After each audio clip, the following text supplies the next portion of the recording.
Hi, my name's Peter. Today I'd like to run through with you the ins and outs and functions of my guillotine. First of all, let you know what it does. The guillotine is used to cut strips of material, bring it back down to size. It'll cut it only in a straight line. Different thicknesses it can do, and different types of material. It can do steel, aluminium, stainless steel, can cut them all. It can cut mesh. The only limitation of cutting in thickness is how much you can fit underneath the foot. When we turn it on, there's underneath the foot here is a limited amount of room. You can't get your fingers in there, so you cannot get your fingers to the blade. But there's a limited amount of room underneath there. This particular machine is only good for 6mm thick material.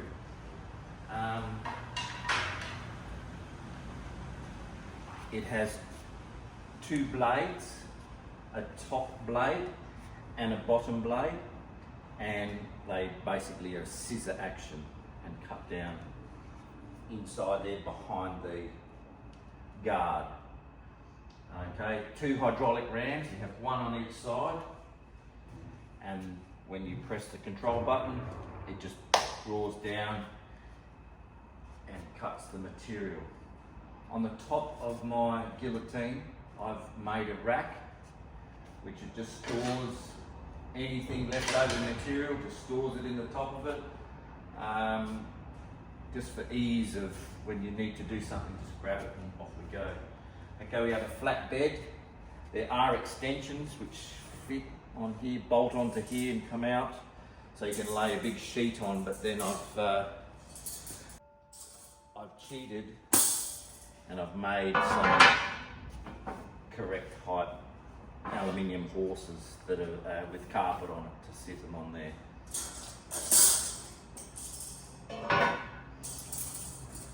Okay, from here, adjustment wise, we have this screw thread here and another screw thread at this end here. All that does is adjust how high or how low the safety clamp is. This also is the clamp for the material.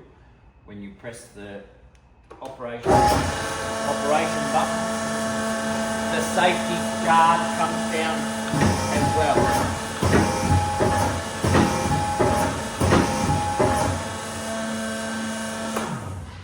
Safety guard comes down as well. You can only fit in a maximum of 6mm material.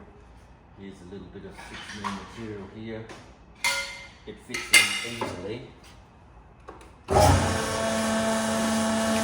Okay. That's our maximum thickness of material. And how we work out where the material is to be cut is we mark it out. For example,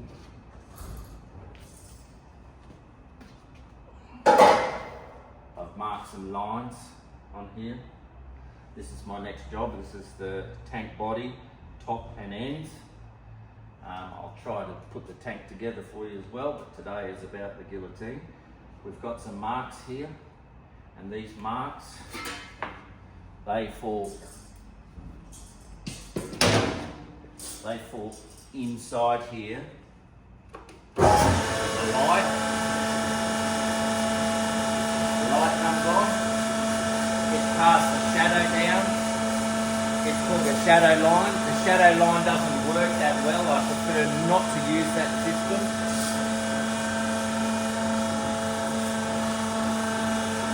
These two lines,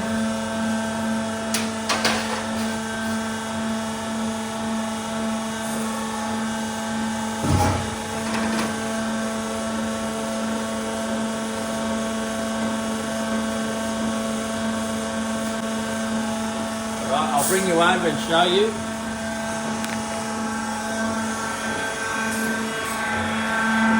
It does have a shadow line down there that you can see down the bottom there. There it is. Oh, it's not working. Two lines line up. This the blade, you can go to the top. Once they're in position, and I press this button down, the clamp will hold the material and the guillotine will cut it off at the back and it will drop out. Alright, when we're finished, just remove, a little bit shorter of course.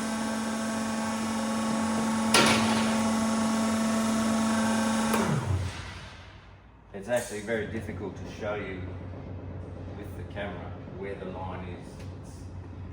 The camera doesn't focus down that far. So that being said, go around the back.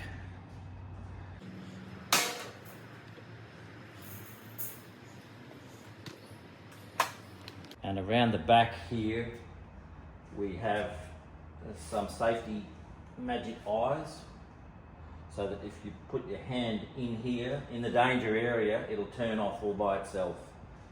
Right, here's the piece that we need to cut. That's the one line there. Now I need to cut off this one line here and this one here, and we'll do that now.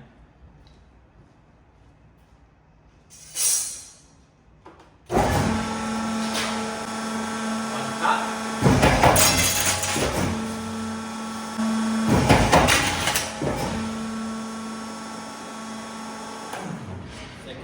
Second cut.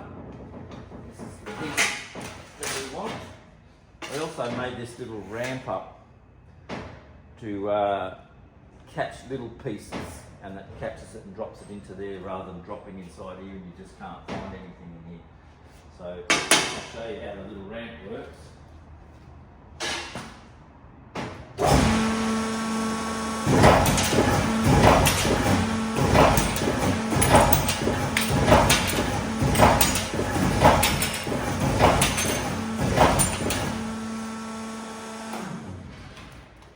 As you can see, all of those bits just all fall down, and that's exactly where I need them. I'll demonstrate, if we don't use the ramp, where the pieces go.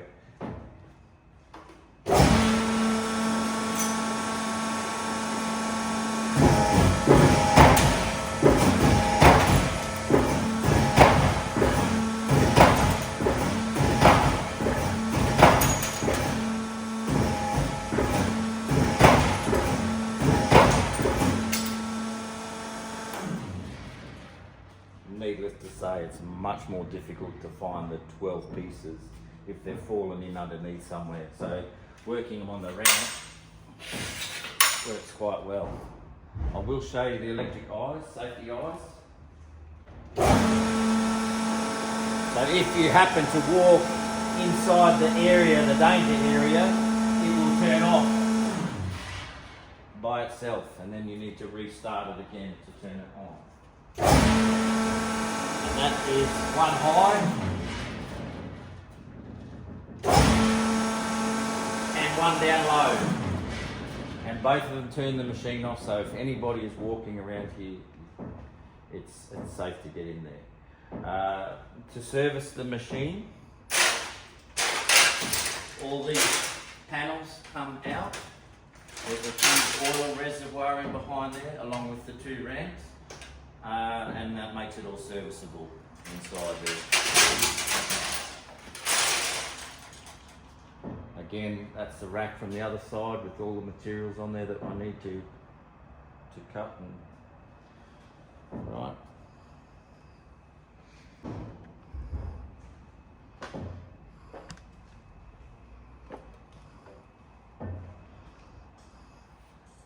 So if there's anything that I've left out, and you have a question, please, in the comments, ask away any questions and I'll try to answer them for you. So the machine is an Australian made machine, and it's probably 40 years old, 35, 40 years old. It's 3-phase powered. You have 1 foot control on the bottom here. We have an inching button on it. Put that inching button on manual, and what it does is it clamps the material and won't let it off. And and it also starts to guillotine cut further and further down, and it stays down until you release. Okay, and to service the machine, it has a number of grease nipples and oil galleries that you, once a month, I service the machine, just put a little bit of grease or oil on it, on the slides, and I've replaced a couple of hoses over the years, but essentially this machine has just not stopped working. I have had the rams rebuilt in them once as well. And that was about $600, I think, through a friend at one of the hydraulic places. I pulled them apart, gave them to him, they rebuilt them, put them back in, and it started straight away. Replaced the oil in it, and I haven't had any troubles with this machine at all. It's all quite solid. We're talking steel, fully welded steel construction, very solid. The lights under here are just the old fluoros. Never replaced one of them in the years that I've had the machine.